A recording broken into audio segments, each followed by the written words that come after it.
नाभि से कैसे होगी शनि पीड़ा दूर, जानिए। शनि ग्रह के प्रति अनेक आख्यान पुराणों में प्राप्त होते हैं। शनि देव को सूर्य पुत्र एवं कर्म फलदाता माना जाता है, लेकिन साथ ही पितृ शत्रु भी। शनि ग्रह के संबंध में अनेक भ्रांतियां फैली हुई है। इस कारण उसे मारक, अशुभ और दुख कारक माना जाता है।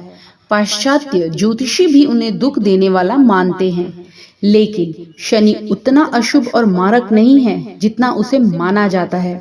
इसीलिए वह शत्रु नहीं, मित्र है। मोक्ष को देने वाला एकमात्र शनि ग्रह ही है। सत्य तो यह है कि शनि प्रकृति में संतुलन पैदा करता है और हर प्राणी के साथ उचित न्याय करता है। जो लोग अनुचित विषमता और अस्वाभाविक समता को आश्रय देते हैं, शनि केवल उन्हीं को दंडित करते हैं। देखा जाए तो धरती पर अलग अलग स्थानों पर ग्रह नक्षत्र अपना अपना प्रभाव डालते हैं, जिसके चलते भिन्न भिन्न प्रकार की प्रजातियां, पेड़ पौधे और खनिजों का जन्म होता है। उसी तरह प्रत्येक ग्रह शरीर पर भी नकारात्मक और सकारात्मक प्रभाव डालते हैं। इसी तरह शनि का भी शरीर पर प्रभाव पड़ता रहता है। शनि ग्रह का वैसे तो शरीर की हड्डी, नाभि, फेफड़े, बाल, आंखें, भवें, कनपटी, नाखून, घुटने, जोड़ों का दर्द, एड़ी, स्नायु, आंत और कफ पर अच्छा और बुरा प्रभाव पड़ता रहता है, लेकिन ज्योतिष के अनुसार खासकर हड्डी और नाभि पर शनि का खास प्रभाव माना गया है। आइए जानते हैं नाभि से शनि पीड़ा को कैसे दूर कर सकते हैं। इससे पहले दोस्तों, आपको हमारे चैनल्स को सब्सक्राइब नहीं किया है तो जल्दी से कर दीजिए। साथ में बेल आइकन भी प्रेस कर दीजिए ताकि आपको ऐसी ही रोचक और ज्ञानवर्धक जानकारी की नोटिफिकेशन मिलती रहे। चलिए शुरू करते हैं दोस्तों। आपने अक्सर देखा होगा कि शनिवार के दिन शनि देव पर तेल चढ़ाया जाता है और सरसों के तेल का ही दीपक भी जलाया जाता है। तेल और शनि के बीच क्या संबंध है? ऐसा क्यों है कि शनि देव को तेल चढ़ाया जाता है? उन्हें सरसों का तेल ही क्यों प्रिय है? इसके पीछे एक पौराणिक कथा प्रचलित है। माना जाता है कि रावण अपने अहंकार में चूर था और उसने अपने बल से सभी ग्रहों को बंदी बना लिया था। शनि देव को भी उसने बंदी ग्रह में उल्टा लटका दिया था। उसी समय हनुमान जी प्रभु राम के दूत बनकर लंका गए हुए थे। रावण ने अहंकार में आकर हनुमान जी की पूंछ में आग लगवा दी थी। इसी बात से क्रोधित होकर हनुमान जी ने पूरी लंका जला दी थी। लंका जल गई और सारे ग्रह आजाद हो गए, लेकिन उल्टा लटका होने के कारण शनि के शरीर में भयंकर पीड़ा होने लगी और वह दर्द से कराह रहे थे। शनि के दर्द को शांत करने के लिए हनुमान जी ने उनके शरीर पर तेल से मालिश की थी और शनि को दर्द से मुक्त किया था। उसी समय शनि ने कहा था कि जो भी व्यक्ति श्रद्धा भक्ति से मुझ पर तेल चढ़ाएगा उसे सारी समस्याओं से मुक्ति मिलेगी। तभी से शनि देव पर तेल चढ़ाने की परंपरा शुरू हो गई थी। नाभि हमारे जीवन का केंद्र है। इस पर शनि का ही प्रभाव रहता है। शनि के बुरे प्रभाव के कारण नाभि के या नाभि से रोग उत्पन्न हो जाते हैं। जब शनि का जीवन पर बुरा प्रभाव पड़ता है तो नाभि और हड्डी और जोड़ों के दर्द से जुड़ी परेशानी उत्पन्न होने लगती है।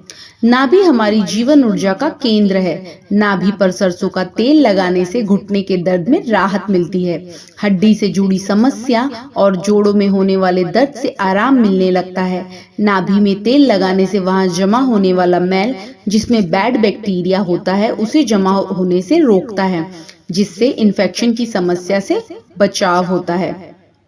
होठ मुलायम होते हैं। नाभि पर घी लगाने से पेट की अग्नि शांत होती है और कई प्रकार के रोग में लाभदायक होता है।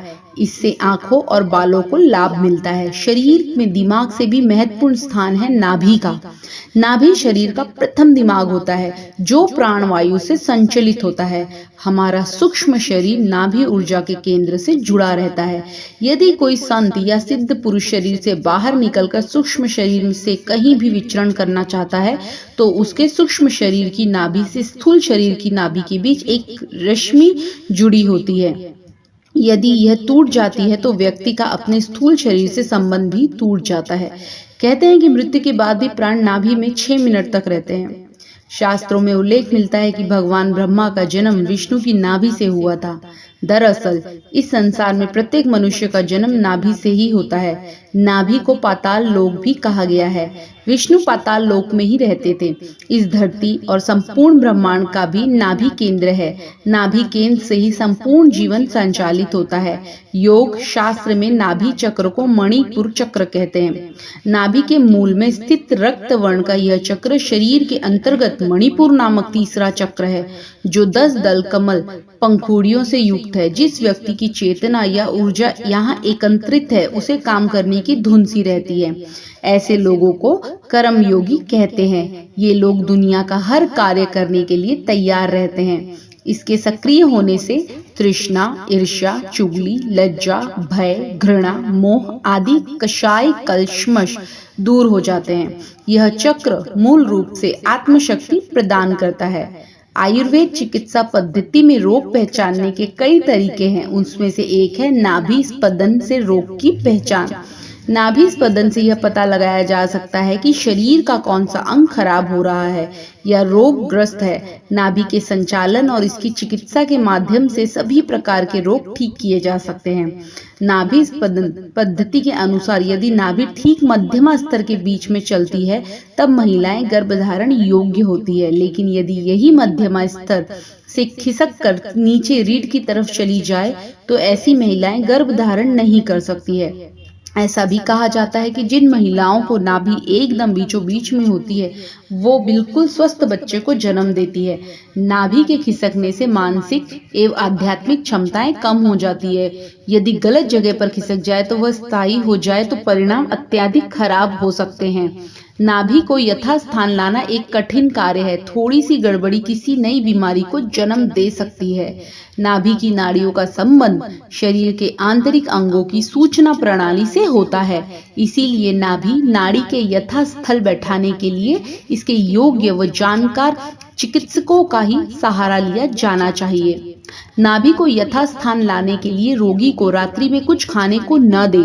सुबह खाली पेट उपचार के लिए जाना चाहिए, क्योंकि खाली पेट ही नाभि नाड़ी की स्थिति का पता लग सकता है। नाभि में 1458 प्रकार के बैक्टीरिया पाए जाते हैं, जो बाहरी बैक्टीरिया से हमारे शरीर की रक्षा करते हैं। नाभि में कई बार फंगल इन्फेक्शन हो जाता है। ऐसे में नाभि को साफ सुथरा रखना बहुत जरूरी है, लेकिन इसकी इतनी भी सफाई नहीं करनी चाहिए कि इसके बैक्टीरिया ही मर जाए। समुद्र शास्त्र में नाभि के आकार प्रकार के अनुसार स्त्री और पुरुष के व्यक्तिगत के बारे में उल्लेख मिलता है। जिन महिलाओं की नाभि समतल होती है, उन्हें जल्द गुस्सा आता है, लेकिन पुरुष की नाभि समतल है तो वह बुद्धिमान और स्पष्टवादी होगा। जिनकी नाभि गहरी होती है, वे सौंदर्य प्रेमी, रोमांटिक और मिलनसार होते हैं। इन्हें जीवन साथी सुंदर मिलता है। जिन महिलाओं की नाभि लंबी और वक्री होती है, वे आत्मविश्वास से भरी हुई और आत्मनिर्भर होती है। जिनकी नाभि गोल होती है, वे आशावादी, बुद्धिमान और दयालु होती है। ऐसी महिलाओं का वैवाहिक जीवन सुखमय गुजरता है। उथली नाभि वाले लोग कमजोर और नकारात्मक होते हैं। ऐसे लोग अक्सर काम को अधूरा छोड़ देते हैं और वे स्वभाव से चिड़चिड़े भी होते हैं। दोस्तों, आपको हमारी यह जानकारी कैसी लगी, हमें कमेंट बॉक्स में जरूर बताएं।